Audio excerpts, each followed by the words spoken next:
Hello everyone, आज के इस वीडियो सेशन में आप सबका स्वागत है।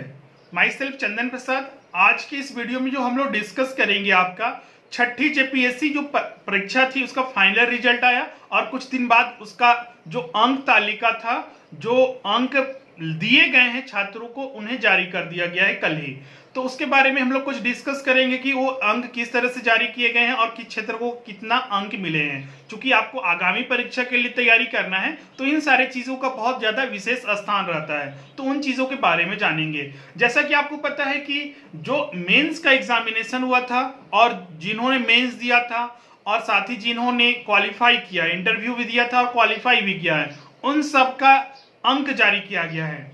अगर आप बात करें तो कुल जो अभ्यर्थी का अंक जारी किया गया है, 3822 अभ्यर्थियों का अंक जारी किया है जिन्होंने मेंस का एग्जाम दिया था। आपको पता है इंटरव्यू में जो सफल छात्र थे 990 छात्र थे जिनका इंटरव्यू के लिए सिलेक्शन किया गया था, लेकिन 23 छात्र उसमें भी इंटरव्यू नहीं दिए थे। तो कुल जो इंटरव्यू में उपस्थित छात्र थे 967 उपस्थित छात्र थे, जिसमें कि आपका 325 छात्रों को सफल घोषित किया गया, उनका मेरिट जारी किया गया। तो कुछ अब अंक पर भी हम लोग बात करते हैं कि किस तरह से अंक जारी किया गया। जैसा कि आपको पता है एडवर्टाइजमेंट जो जारी किया गया था आपका जेपीएससी का, जेपीएससी ने जो छठा जेपीएससी के लिए जो एडवर्टाइजमेंट जारी किया था 4 अक्टूबर 2016 को, ये डेट आपके लिए बहुत ज्यादा मायने रखता है। इसको देखिएगा, एक शॉर्ट प्रेस रिलीज जारी किया गया जिसमें कि डेट बारे में मेंशन था, और दूसरा आपका एडवर्टाइजमेंट जारी किया गया था जिसमें कि बहुत सारे विवरण दिए गए थे। एडवर्टाइजमेंट में जैसा कि आपको पता है सारा विवरण होता है एग्जाम के बारे में, किस तरह से एग्जाम ली जाएंगी, उन सारे के बारे में विवरण भी दिया गया था, किस तरह से एग्जाम होंगे। उन सारे चीजों को ध्यान में रख के उम्र सीमा वगैरह, उम्र की गणना वगैरह सारे आपको वहां पर दिए जाते हैं, जिसके आधार पर छात्र हैं कि अपने फॉर्म भरते हैं। अगर हम बात करें उसमें परीक्षा का प्रारूप भी दिया गया था कि किस तरह से परीक्षा ली जाएगी। अगर हम परीक्षा का स्वरूप के बारे में बात करें तो इसमें प्रारंभिक परीक्षा था, मुख्य परीक्षा था और आपका इंटरव्यू था, जिसके आधार पर आपका चयन होना था। अगर हम बात करें प्रारंभिक परीक्षा में तो जैसा कि आपका 2 पेपर है, बिल्कुल आपका 2 पेपर था और 15 जिसमें आपका सफल जो अभ्यर्थी होंगे उनका जो जितना सीट है उसका आपका 15 गुना उम्मीदवारों को मुख्य परीक्षा के लिए चयन किया जाएगा, शॉर्ट लिस्ट किया जाएगा। अब बात करते हैं मुख्य परीक्षा का, तो मुख्य परीक्षा में आपका कुल 6 पेपर थे। कुल 6 पेपर में आपका पहला जो पेपर था आपका जनरल हिंदी और जनरल इंग्लिश था, जो कुल 50 + 50 100 मार्क्स का था। दूसरा जो पेपर होता है वो आपका भाषा एवं साहित्य पेपर था, जो कि 150 मार्क्स का, और उसी प्रकार 4 जीएस होता है पेपर 3 से लेकर पेपर 6 तक, जिसमें कि 200 मार्क्स के ये पेपर होते हैं। तो कुल अगर हम जोड़ते हैं तो ये 1050 होता है। पेपर 1 में बकायदा यहां पर मेंशन किया गया है, पेपर 1 में जो बकायदा मेंशन है कि जो 50 + 50 मार्क्स का जो पेपर लिया जाएगा आपका, जो हिंदी और इंग्लिश के दोनों का कंबाइन होगा, 50 हिंदी मार्क्स से होगा और जो इंग्लिश लैंग्वेज है उससे 50 मार्क्स का होगा, कुल 100 मार्क्स का।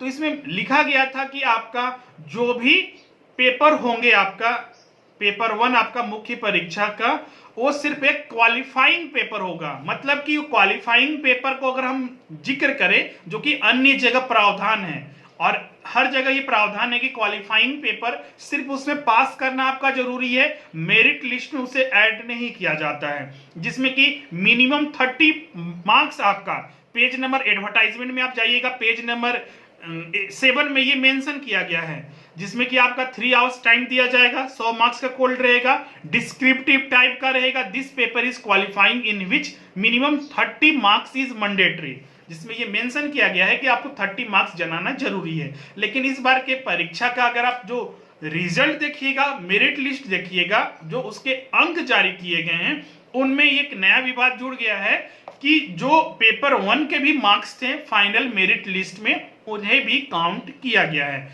जो कि ये प्रावधान पहले भी नहीं था, 5वीं जेपीएससी तक भी लिया गया था। तो पहले पेपर को एज अ क्वालिफाइंग के तौर पर रखा गया था और सिर्फ उसमें 30% लाना कंपलसरी था। हाँ, ये रूल जरूर है कि अगर पेपर 1 में अगर 30% मार्क्स नहीं लाते हैं तो उसमें रूल ये बनाया जाता है कि आप आने वाले जो आगामी जो पेपर हैं, पेपर 2 से लेके पेपर 6, उन्हें चेक नहीं किया जाएगा। अगर उसमें आप क्वालिफाई करते हैं तो भी आपको फाइनल मेरिट लिस्ट में शामिल नहीं किया जाएगा। ये सारे प्रावधान होते हैं। लेकिन यहाँ पर आप देख सकते हैं कि एक नया चीज यहाँ पर जुड़ गया है कि आपको पेपर 1 का भी मार्क्स को ऐड करके फाइनल मेरिट लिस्ट आपका जारी किया गया है।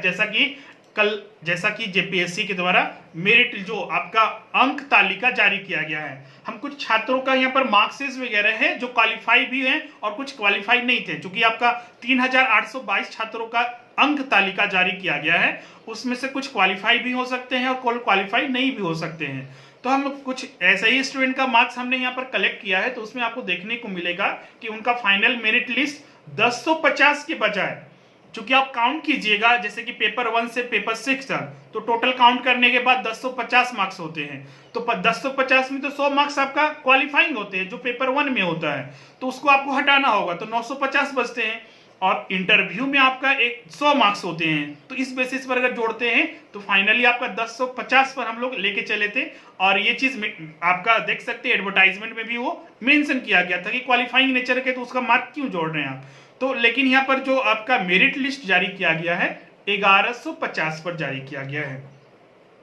क्लियर है। और ये चीज कहीं भी मेंशन नहीं है कि आपका कि पेपर 1 के मार्क्स भी आपके ऐड किए जाएंगे। ये चीजें अगर होनी चाहिए थी तो ये एडवर्टाइजमेंट में मेंशन किया जाना चाहिए था बकायदा, लेकिन ऐसा चीज नहीं देखा गया है। अब आगामी परीक्षा हमें, चूंकि ये चीज को तो है ही अपना जगह पर, लेकिन आगामी परीक्षा को भी आपको ध्यान में रखना है। तो आगामी परीक्षा पर अब एडवर्टाइजमेंट पर डिपेंड करेगा कि आगामी परीक्षा में एडवर्टाइजमेंट में क्या किया जाता है। क्योंकि पिछला एडवर्टाइजमेंट 7वीं की आपकी रद्द हो गई थी, अब रद्द हो गई तो एक और नया और इशू बन गया है ये मार्क्स का खेल। मार्क्स का खेल में आप देख सकते हैं कि जो अंक बनने चाहिए थे 1050 के बेसिस पर अभी 1150 के आधार पर बन रहे हैं। अब ये पेपर 1 में बहुत सारे ऐसे छात्र होते हैं जो सिर्फ ये समझते हैं कि हमें इसे क्वालिफाइंग करना है, तो उनका मेरिट पर असर पड़ता है। आप यहाँ पर देख सकते हैं कि 5 से 10 मार्क्स में आपका रैंकिंग ऊपर नीचे बढ़ सकता है, 5 से 10 मार्क्स में आपका क्वालिफाइंग में नहीं आ सकते हैं। तो आपके लिए पेपर 1 अगर ज्यादा स्टूडेंट अच्छे से तैयारी करता तो आप अच्छे से उसका सिलेक्शन होने के चांसेस बढ़ जाते, जो चीज एक तरह से गलत हुआ है। तो उन चीजों को आपको आगे आगामी परीक्षा के लिए भी ध्यान रखना है। लेकिन अब डिपेंड करेगा कि 7वीं की जो नोटिफिकेशन आती है उसमें क्या यही चीज मेंशन किया जाता है या फिर कुछ अन्य चीज किया जाता है। अगर हम एक छात्र का है जो हमारे पास जो रिजल्ट है आप देखिएगा, उसमें पेपर 1 से पेपर 6 तक टोटल 1050 में उसके कुछ मार्क्स आए हैं जो कि आपका 596 है। उसी प्रकार आप देख सकते हैं उसका इंटरव्यू के भी मार्क्स उसमें ऐड करके 1150 के बेसिस पर आपका उनका 633 मार्क्स आते हैं, जो कुल आपके मार्क्स को इंडिकेट कर रहे हैं। आप यहाँ पर देख सकते हैं कि आपका जो मेरिट लिस्ट जारी किया गया है 1150 पर जारी किया गया है, मतलब कि सारे पेपर, मुख्य परीक्षा के सारे पेपर प्लस इंटरव्यू के आधार पर उनका रिजल्ट आया है। क्लियर है। तो ये सारे चीजें थी जो कि आपको आगामी परीक्षा में भी ध्यान रखना है। आप देखिए नए एडवर्टाइजमेंट में, चूंकि अब एडवर्टाइजमेंट इसी तरह से रहेगा तो विवाद तो होगा ही आपका, क्योंकि एडवर्टाइजमेंट में हर चीज क्लियर होना चाहिए कि जिससे कि छात्रों को कहीं भी दिक्कत ना हो, हमें भी ना हो, ना आपको भी दिक्कत हो। क्योंकि ये सारी चीजें अगर बाकायदे मेंशन होती तो किसी को दिक्कत नहीं होती, क्योंकि ये सारी चीजें विवाद से जुड़ा ही शुरू से ही है। लेकिन एक नया विवाद और जुड़ गया है जिससे कि बहुत सारी चीजें स्टूडेंट को दिक्कत होगी जो तैयारी कर रहे हैं उनके लिए भी, क्योंकि इन चीजों को स्टूडेंट जो है आपका क्वालिफाइंग के तौर पर कंसीडर करते हैं। अगर इनके मार्क्स जोड़ने ही थे तो मेंशन किया जाना चाहिए था। क्लियर है। तो ये चीजें आज की हम वीडियो में डिस्कस करना था बेसिकली। तो इन चीजों को आपको अगर आगामी परीक्षा की तैयारी करते हैं तो इन सारे चीजों को ध्यान में रख के ही आपको तैयारी करनी होगी। तो आज की वीडियो में बस इतना ही। नेक्स्ट वीडियो में मिलते हैं और भी चीजों को सामने लेकर, और भी चीजें हम वहां पर डिस्कस करेंगे और अन्य जो टॉपिक्स है आपका वो भी हम लोग यहाँ पर डिस्कस करेंगे। Thank you.